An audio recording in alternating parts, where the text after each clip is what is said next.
à l'actualité au Proche-Orient. Israël, qui soutient la communauté druze, a effectué une frappe près du palais présidentiel dans la capitale syrienne Damas. C'est ce qu'a annoncé le Premier ministre israélien Benjamin Netanyahou et son ministre de la Défense dans une déclaration conjointe.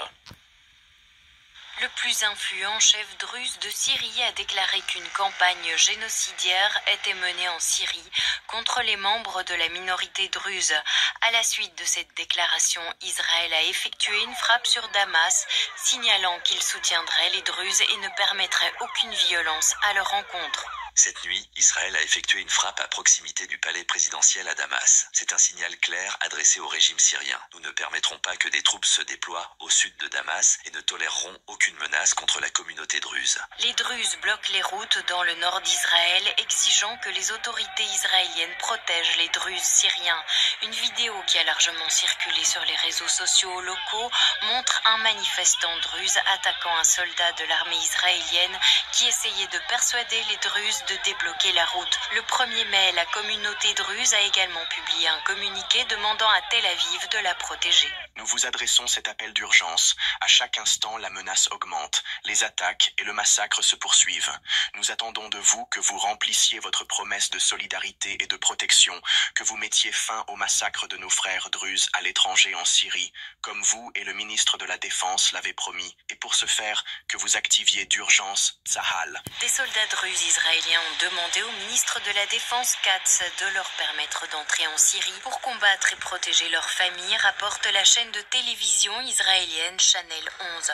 Une vidéo des funérailles d'un druze israélien tué lors des combats dans la région de Damas a été largement partagée sur les réseaux sociaux, confirmant ainsi de nombreuses informations selon lesquelles des druzes israéliens avaient traversé la frontière pour aider les druzes syriens. Monsieur le Premier ministre, des centaines de combattants druzes sont prêts à se porter volontaires pour se battre aux côtés de nos frères syriens, pour les sauver, même si nous devons prendre tous les risques qui en découlent pour notre bien-être et nos vies. Précisons encore que les médias régionaux rapportent que plus d'une centaine de personnes auraient été tuées au cours des 3 derniers jours dans les villes à majorité druze.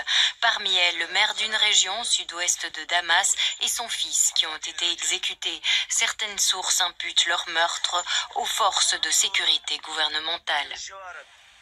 Alors, quelles sont les principales raisons de cette escalade du conflit entre Tel Aviv et Damas autour de la communauté druze? On fait l'analyse avec Adnan Azam, écrivain et président du Mouvement international pour la souveraineté des peuples, en direct avec nous depuis Paris. Monsieur Azam, bonsoir, merci d'être avec nous sur RT en français. Alors, immédiatement après l'arrivée du nouveau pouvoir, après la chute de Bachar el-Assad, Israël a intensifié ses attaques contre la Syrie.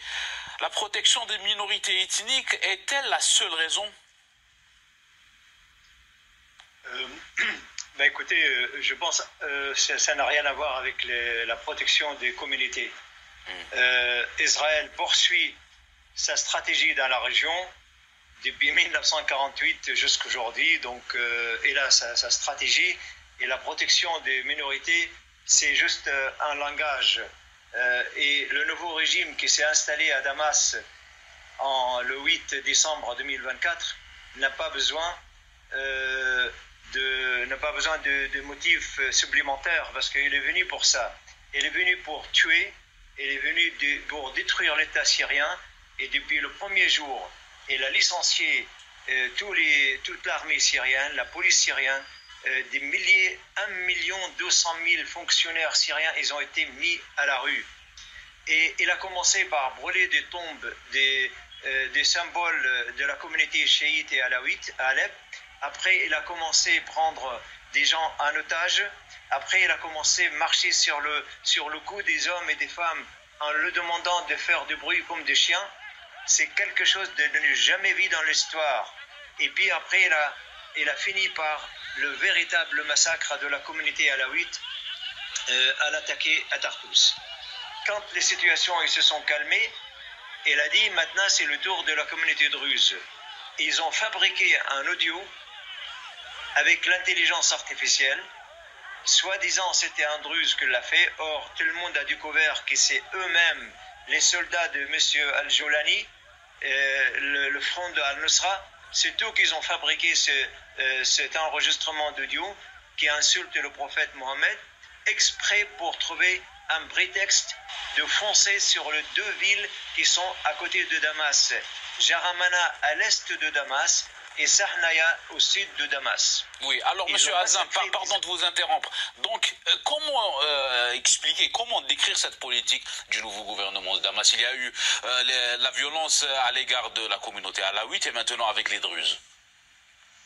Vous savez,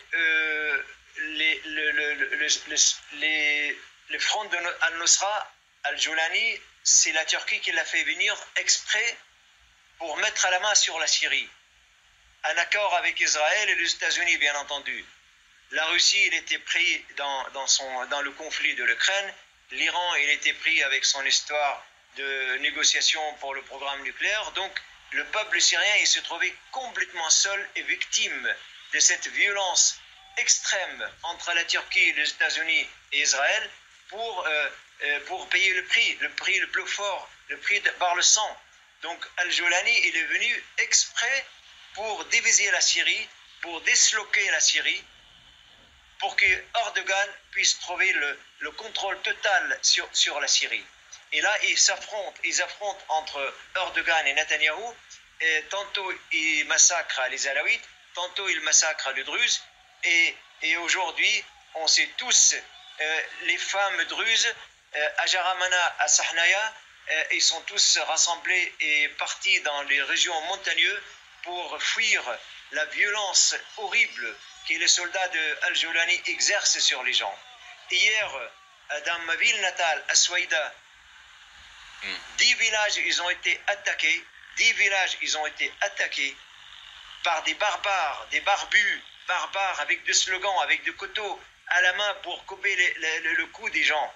Ce qui se passe en Syrie aujourd'hui, il faut absolument qu'il serve pour réveiller la conscience du monde entier. Aujourd'hui, on est dans le 21e siècle. On ne peut pas être voisin ou des groupes barbares comme celui qui gouverne en Syrie. Donc, comment vous voyez l'issue de la situation, Monsieur Azam? Pardon? Comment vous voyez l'issue de cette situation?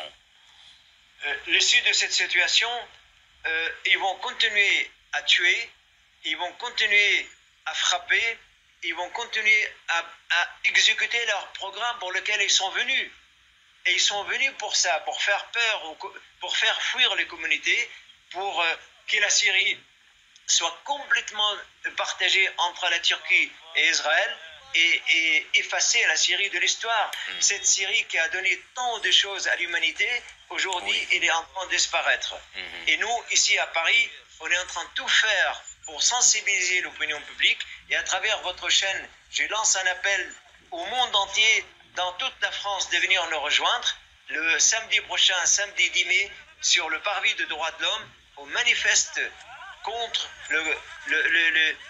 les gangs de Al-Joulani qui gouvernent, que tuent en Syrie.